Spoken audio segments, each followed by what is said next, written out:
15 Most Disturbing Crimes Committed by Children. Part 1.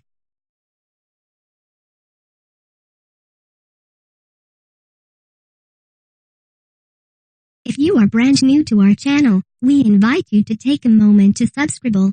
Just click on the lit red button as well as the gray bell. Why the bell? Well, it will let you know every time we post a new video. 1. Robert Thompson and John Venables. The murder that Robert Thompson and John Venables committed has to be the most brutal on the list. The two look like such innocent children in the picture, but in reality, they committed crimes more gruesome than most adults. The victim was 2-year-old James Bulger, who was taken by the two while shopping with his mother. Robert and John then took the boy to a secluded area, threw paint in his eye, beat him with bricks and stones, forced batteries into his mouth, and dropped a 22-pound iron onto his head. He suffered over 40 injuries in total. After murdering the innocent James, the boys placed him on a train track hoping many would assume it was the train that caused the incident. The train did slice him in half, though autopsies revealed the traumas he suffered. Robert and John only served short terms, since they were each only 10 years old at the time. Since being released, Robert has maintained his privacy with a new identity. However, John has been in and out of prison since. 2. Young Saudi boy shot his father at only 4 years old. One of the craziest cases on the list involves a 4-year-old with a gun.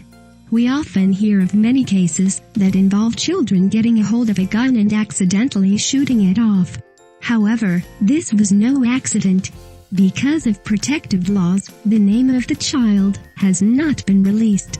But we do know that this brutal crime occurred in Saudi Arabia. Before going to the store, a young boy asked his father to buy him a new PlayStation. The father, like any normal adult, didn't immediately give in to the child's demands. After the father returned home empty-handed, the child grew angry that he didn't get what he wanted. He then found his father's gun and shot him to death. A crime like this is utterly tragic. Obviously the child isn't capable of knowing how serious his crime was, and yet what drove him to think it was okay for him to handle the gun? 3. Dedrick Owens. We've already heard about the disturbing case of young boys who brought guns to school, but this one is even worse. Dedrick Owens decided to take a gun and a knife to school when he was only 6 years old. There, he pulled a gun on 6-year-old Kayla Rowland, pictured above, fatally shooting her. Before he shot her, he stated that he didn't like her. He only shot her in the arm, but it still hit a major artery, resulting in her death. He ended up not being charged, as anyone under the age of 7 cannot be held responsible for murder. His father was charged with manslaughter, and served a short prison term for allowing Dedrick to have easy access to the gun. We have to wonder, is it okay that he did not serve any time in juvenile court for the murder? What was going on in this little boy's brain when this happened? 4. An 8-year-old boy shot his father and father's friend. These gruesome murders from an 8-year-old boy shocked the public. The 8-year-old boy took a .22 caliber handgun and shot and killed his father as well as his father's friends. The case was very unsettling, as the motive remains a bit unclear. At first, many suspected that there was abuse involved. They found records that the young boy kept of how many spankings his father had given him.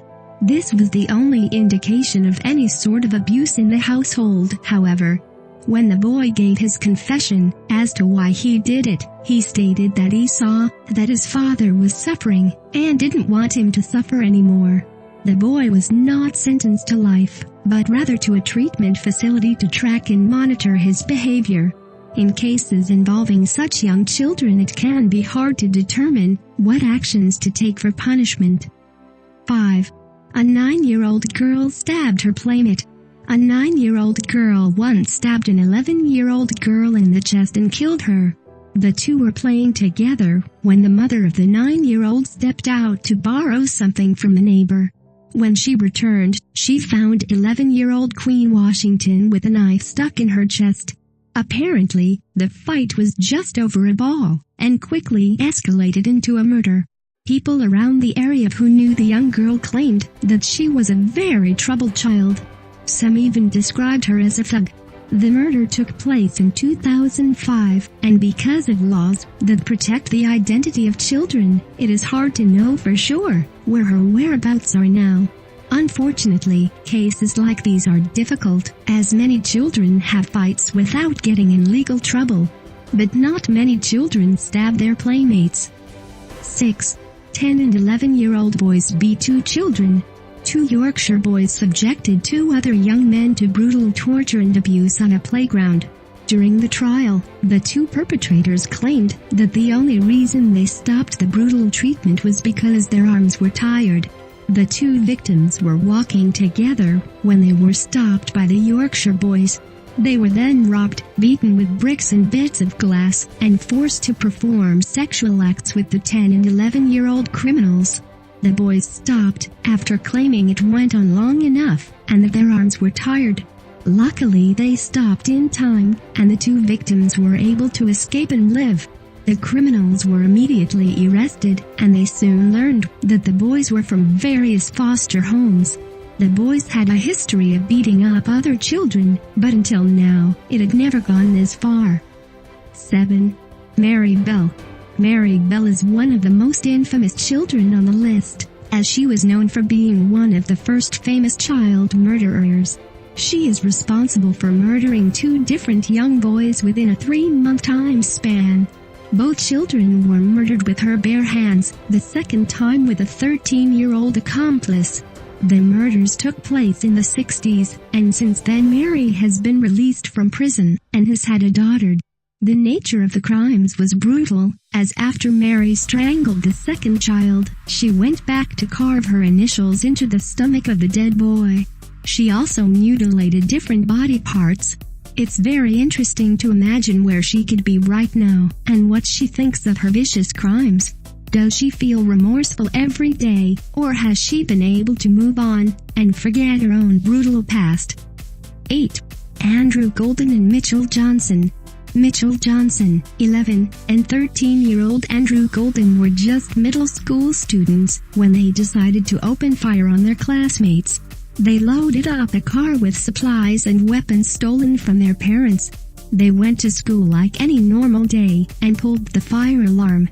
Then, everyone lined up outside in the proper protocol for a fire. There, Mitchell and Andrew opened fire on the classmates waiting outside.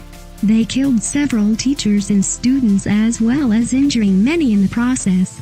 They both attempted to flee the scene, but instead were caught. They were tried as adults, both being released from prison when they turned 18. Golden has gone on to live a fairly normal life, while trying to maintain his anonymity. Johnson is still in prison, as he was arrested and charged several times after being released for various crimes. We've heard of plenty of school shootings, but when it comes from an 11 and 13-year-old, it can be extra unsettling.